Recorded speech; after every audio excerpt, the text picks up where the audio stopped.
964 कोटी साधारण अपेक्षित झालेला आहे। त्याच्यामध्ये राज्याच्या कर महसुलामध्ये देखील 25-26 मध्ये गेल्या वर्षीच्या तुलनेत आम्ही 4,77,400 कोटी इतका अंदाज आहे। त्या कर महसुलामध्ये साधारण 13.67% वाढ आहे।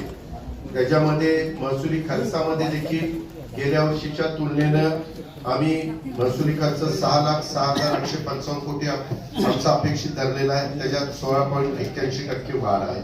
अशा पद्धतीनं हा अर्थसंकल्प आम्ही त्या ठिकाणी सादर केलेला आहे।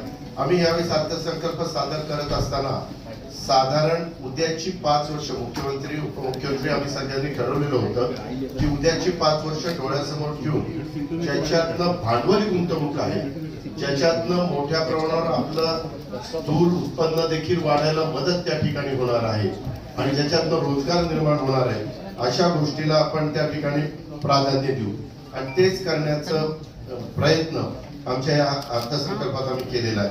मला तुम्हाला सगळ्यांना एक गोष्ट सांगायची, साधारण राजकोषीय तूट ही नेहमी सांगितलं जातं की ती 3% आतमध्ये असली पाहिजे, 3% पेक्षा जास्त जाता कामा नये। यावेळेस पण आम्ही ती 2.76% इतकीच अंदाजित त्या ठिकाणी केलेली आहे, म्हणजे 3%च्या आतमध्येच आम्ही त्या ठिकाणी ठेवलेली आहे। आजच्या घडीला राज्याच्या स्थूल उत्पन्नाचं मी साधारण महाराष्ट्राचं अर्थसंकल्प सादर करत असताना देशाचे पण वेगवेगळ्या राज्यांची माहिती घेतली।